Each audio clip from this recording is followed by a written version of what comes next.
دیکھیں جی، میں یہ کہوں گا کہ معراج کا ایک تحفہ یہ ہے کہ سرکار دو عالم علیہ السلام فرماتے ہیں میری امت کا جو شخص کسی میں صلح کرا دے گا اس کے لیے جنت کی بخشش کا پروانہ اللہ جاری فرما دے گا۔ اگر کوئی ناراض ہے تو خدا کے لیے صلح کر لے، اگر آپ کسی میں ناراضگی دور کر سکتے ہیں تو دور کروائیں، نوافل پڑھیں،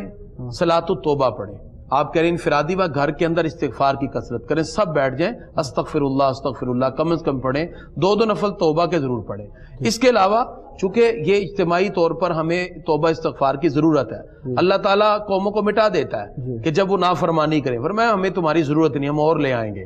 تو اب یہ ساری کنڈیشن وہ نظر آ رہی ہے، اس پرسپیکٹیو میں اگر ہم دیکھیں تو ہمیں توبہ استغفار کے ساتھ اللہ سے اجتماعی توبہ کرنی ہے۔ تو گھروں میں اور جہاں بھی ممکن ہو بیٹھیں، استغفار کثرت سے کریں، اور کوشش کریں رجب کا روزہ بھی رکھیں، اگلے دن کا روزہ رکھیں، پھر روزے کی حالت میں اللہ کی بارگاہ سے گزارش کریں، چونکہ اللہ تعالیٰ روزے کی حالت میں بندے کی عبادت کو یقیناً قبول کرتا ہے، اس کی رحمتیں ہیں۔ تو یہ ایک سب کیفیت، یعنی رات عبادت میں نوافل کے ذریعے استغفار پڑھیں، اپنی قضا نمازوں کو لوٹائیں، آئندہ 5 وقت نماز پڑھنے کا عزم صمیم، قرآن کی تلاوت، گھروں میں پاکیزگی، طہارت ظاہری باطنی کا خیال رکھیں۔ اور یہ جتنی بے حیائی فحاشی پھیل رہی ہے اور معاشرہ ہمارا برائی کی دلدل میں پھنس رہا ہے، ہم ان سب چیزوں سے جو اب کھلے عام لوگ جو ہے اس پر کسی قسم کا، یعنی وہ جو پہلے لوگوں میں شرم و حیا کا تصور تھا وہ بھی ختم ہوئی۔ وہ حدیث میں ہے نا، سرکار فرماتے ہیں اذا فاتک الحیاء ففعل ما شئت، جب حیائی چلی جائے پھر جو مرضی کرو۔ تو ہم اس جگہ پہ پہنچ گئے ہیں، تو اللہ تعالیٰ نے پھر دکھایا جھٹکا دے کے کہ تم